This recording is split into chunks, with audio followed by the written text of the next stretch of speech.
So first I wanted to preface this by saying that I was thinking about videos like this just the other day, and I was thinking, gosh, it really seems like it's gloating. But I think what it really is most of us don't have anyone else who is as excited about 78 RPM records in our lives. Our wives, friends, boyfriends, kids might feign a little interest because you seem excited, but there's nothing like really connecting with a group of other people who are as fascinated about this stuff as you are. So that's how I look at this. Anyway, I was in Whistler, British Columbia. I was in the village. At no point did I think I am going to stumble upon a group of 78 RPM records while I was there. And it turned out that down in the village there was a little thrift shop, and in that little thrift shop, not really a thrift shop, sort of vintage whatever store, there was a record section.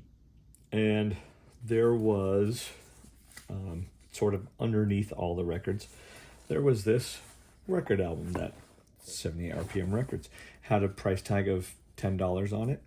$10 Canadian in the US is about $7.40 right now. So I figured I would take a look, not expecting to find much. And you know what? I didn't very much, except that this is a cool batch of Canadian printed American records. So right off the bat, I noticed a Melotone. I'd never seen a Canadian Melotone before.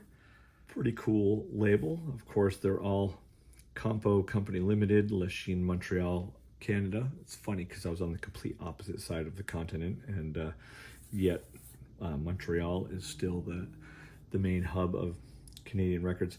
This one does have a crack, very tight crack. I didn't actually notice when I first picked up this album, although it didn't really matter.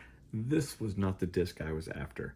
I'm sure this will still play. This is Bob Causer and his Cornelians Love Songs of the Nile, Melotone 91-550. Most of these were not on Discogs, so I actually just added these just a couple of weeks ago.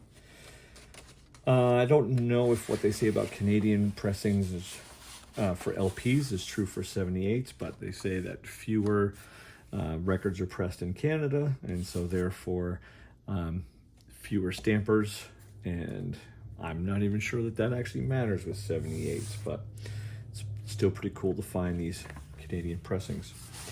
So it turns out this whole album is full of what would be the equivalent of the scroll label, the US scroll label, but for Canada. I don't know if this comes out, but you'll see the Victor Electric stamp in the run out. You have the VE orthophonic on the label. This is what the Canadian orthophonic records look like. So we've got the hi-hatters. They've got a bunch of great sides that I had been looking for a long time. This isn't one of them, but I look forward to listening to this after this goes through the ultrasonic cleaning. We've got Low Down Rhythm and Got a Feeling for You. This one I added to Discogs. The US pressing was up there, but not this Canadian one. We have Rudy Valley and his Connecticut Yankees, Pretending, another Canadian equivalent of the Victor Scroll. At this point, I'm going to actually pick this book up because I don't want these records to get cracked. These albums are not great. I'm probably not going to store these records in this, but fun to keep it in its spot for now. Second, Rudy Valley, That's When I Learned to Love You. Moving back, we have Waring's Pennsylvanians, not records that I ever particularly look for, but now that my Canadian Victor collection is growing, I might keep these around for a bit. I wouldn't keep them if they were American pressings, just not what I'm interested in. Third, Rudy Valley, Confessin'. This is all building up to the record I was really excited to find. We have this would be like the RCA labels now. This one belongs to an album, Dick Liebert on the organ. This one is only in here until the end of this video, and then this one will go away. If anyone wants it, let me know.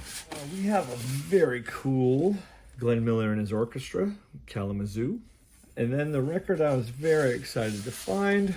Never seen a Brunswick Canadian before. Here we have Cab Calloway and his orchestra, Between the Devil and the Deep Blue Sea on the A side, and on the B side we've got Kicking the Gong Around.